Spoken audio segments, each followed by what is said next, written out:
अयोध्या पहुंच गए थे और धर्मशालाओं में रह रहे थे। कुछ लोगों ने खुले आसमान के नीचे रात बिताई। उनका लक्ष्य था रामलाला की प्राण प्रतिष्ठा के बाद पहली सुबह मंदिर के द्वार खुलते ही प्रवेश करना था। 23 जनवरी को राम मंदिर के दरवाजे आम श्रद्धालुओं के खुलते ही लोगों की इस भीड़ में एक शख्स ऐसा भी था जिसने अपने सर पर दिव्य चरण पादुकाएं उठा रखी थी। वह भीड़ में निरंतर मंदिर के अंदर जाने का प्रयास कर रहा था। कई लोगों ने उसे देखा था।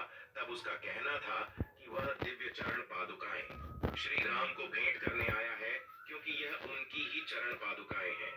कार्तिक नाम के एक भक्त का कहना था कि वह शख्स जिसने चरण पादुकाएं अपने सर पर उठाई हुई थी, वह हमारे साथ कई घंटे तक दर्शन के लिए इंतजार में खड़े रहे।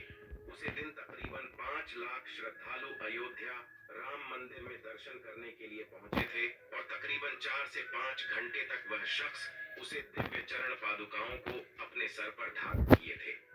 उनका एक ही कहना था कि वे यह चरण पादुकाएं प्रभु श्री राम के लिए लाए हैं और उन्हें सौंप कर ही अपना कर्तव्य पूरा करें।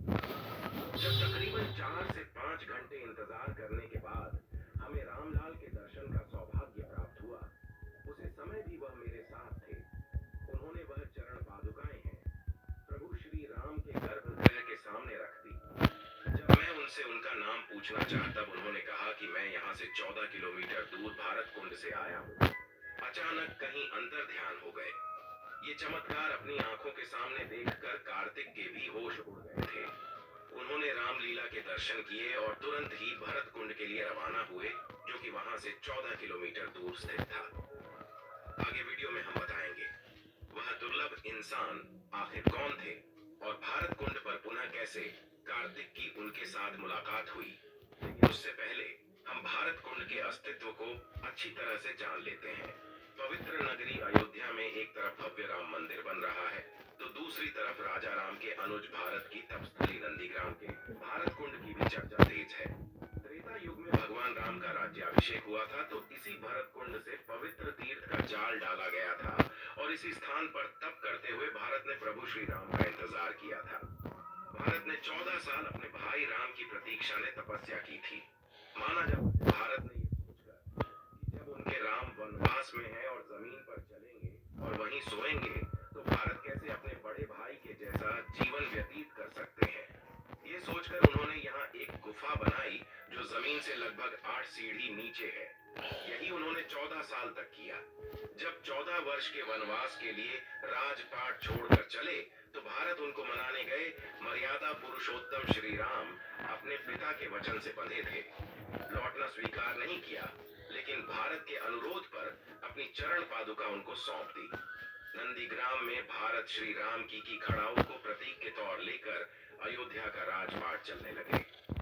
14 वर्ष वनवास खत्म कर जब राम अयोध्या वापस लौटे, तो यहीं पर भारत से मिले, तो भारत ने उन्हें उन चरण पादुका लौटा दी। अब जब पुनः प्रभु श्री राम अयोध्या लौट चुके हैं, हो सकता है पर पहुंचे तो भारत कुंड प्रभु राम के आने की खुशी में पूरी तरह से सजा हुआ था। तभी कार्तिक जी को रहस्यमय तरीके से वही व्यक्ति भारत कुंड में स्नान करता हुआ दिखाई दिया, जो चरण पादुका लिए अयोध्या राम मंदिर में मौजूद था। इसके बाद कार्तिक ने उनसे पूछा कि आप अयोध्या में रहस्यमय तरीके से कहां गायब हो गए थे और आप यहाँ पर क्या कर रहे हैं। तो उसे दिव्या व्यक्ति ने कहा कि हमारे पूर्वज कई सालों से इसी भरत कुंड के आसपास ही निवास करते हैं और प्रभु श्री राम के भाई भारत को अपना इष्ट मानते हैं। एक दिन रात्रि के समय स्वयं भारत हमारे सपने में आए और उन्होंने हमसे कहा कि भारत कुंड की गुफा के अंदर एक दिव्य चरण पादुका रखी हुई है। उसे ले जाकर अयोध्या में नवनिर्मित राम मंदिर के अंदर रखना होगा। वहां प्रभु श्री राम अपना राज सिंहासन संभालेंगे। जब हमारी आंखें खुली, तो स्वप्न अनुसार अपने राजा का आदेश मानते हुए उसे चरण पादुका को अपने सर पर रखकर अयोध्या धाम के लिए रवाना हुए और जब राम मंदिर आम श्रद्धालुओं के लिए खुल गया, तब हमने वह दिव्य चरण पादुकाएं प्रभु श्री राम को समर्पित कर दी। अयोध्या में दिन प्रतिदिन ऐसे कई दिव्य चमत्कार लगातार हो रहे हैं। हाल ही में 22 जनवरी 2024 को अयोध्या के भव्य राम मंदिर में भगवान राम लाला की प्राण प्रतिष्ठा हुई। इसके अगले ही दिन लाखों लोग अपने आराध्य दर्शन को उमड़ी पद्धति। इसी दौरान एक बंदर भी गर्भगृह में प्रवेश कर गया। श्री राम जन्मभूमि तीर्थ क्षेत्र ट्रस्ट ने ट्विटर पर इसके बारे में जानकारी साझा करते हुए कहा है